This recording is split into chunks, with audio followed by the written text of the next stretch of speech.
అరే మహేష్, నువ్వు పువ్వు తీసుకెళ్తున్నావేంటి? మీ నాన్న నిన్ను నమ్మి పువ్వు ఇవ్వడే. నాన్న ఇంట్లో లేడన్నా. అమ్మాయి ఈ పువ్వుల్ని కావూరులోను కళ్యాణపురంలోను ఇచ్చేసారమ్మంది. కావూరులోనా? అయితే కావూరులో ఇవ్వాల్సిన ఉత్తరాలన్నీ నువ్వు ఇచ్చేసాయి, కళ్యాణపురంలో ఇవ్వాల్సిన పువ్వులన్నీ నేను ఇచ్చేస్తాను. అలాగేనా? పద్మ పారిపోయింది. భాను అక్క ఇంట్లోనే ఉంది. ఇవన్నీ ఇచ్చేసి వచ్చేలోగా భాను వెళ్ళిపోతుంది. అన్న లెటర్లు, నాన్న పువ్వులు.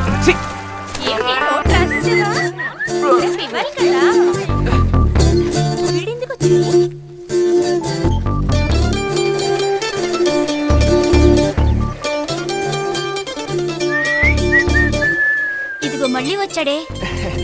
అప్పుడప్పుడు హ్యాండిల్ బార్ బెండ్ అవుతుంది.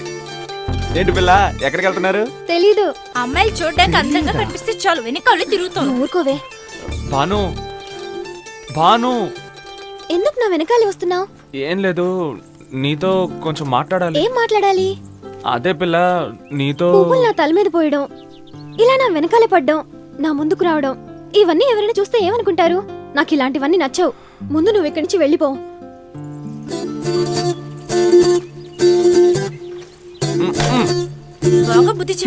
అబ్బబ్బబ్బబ్బబ్బబ్బా, ఈ ఎండలో సైకిల్ తొక్కుంటూ ప్రతి ఊరెళ్ళి ఉత్తరాలు ఇచ్చేలోపు నా తల ప్రాణం తోక్కొచ్చేస్తున్నది.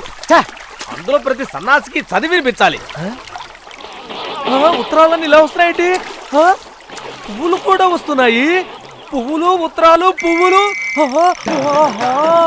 ఇదంతా వాడి పనే. పోకిరి ఎదవరే, ఉత్తరాలన్నీ నీళ్లలో వదిలేసి నా పోస్ట్ మ్యాన్ ఉద్యోగానికి ఎత్తర పెట్టావు కదరా. ఏంటన్నా లెటర్ అన్ని తడిగా ఉన్నాయి, నీళ్ళలో వేసావా? ఏం మనిషివే నువ్వు? ఒక బాధ్యత గల పోస్ట్ మ్యాన్ అనుకుంటే నీళ్ళలోంచి వచ్చిన నీరు పందిలో ఉన్నావు. ఇలాంటి పనులు చేస్తే నేను సస్పెండ్ చేసి డిస్మిస్ చేసి పరారు. పోయా పువ్వు. అర్ధరాత్రి పూట అమావాస్య రోజు నెల తక్కువ రోజున పుట్టిన ఎదవా చేసిందంతా చేసేసి నన్ను ఉత్తరాలు నీళ్ళలో పడేసావంటావా?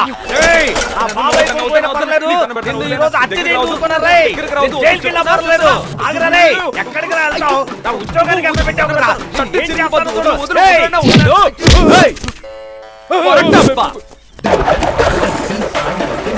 ఒరే మహేష్, ఎందుకు గొడవపడుతున్నారు?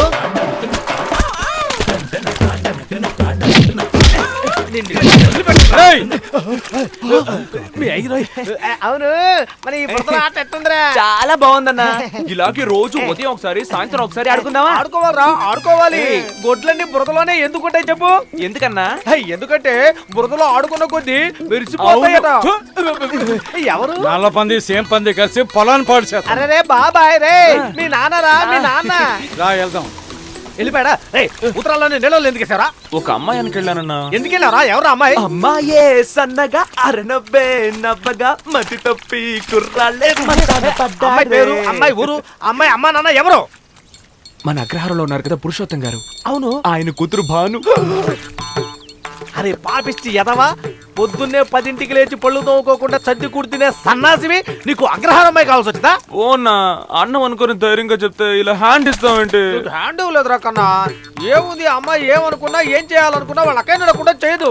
ముందు వాళ్ళ అక్కయ్యని కరెక్ట్ చేసావనుకో, ఆ తర్వాత అమ్మాయిని ఈజీగా పట్ల పడేయచ్చు. చాలా ఏంటన్నా? కొంచెం బైక్ లేపో, కొంచెం బైక్ లేపో.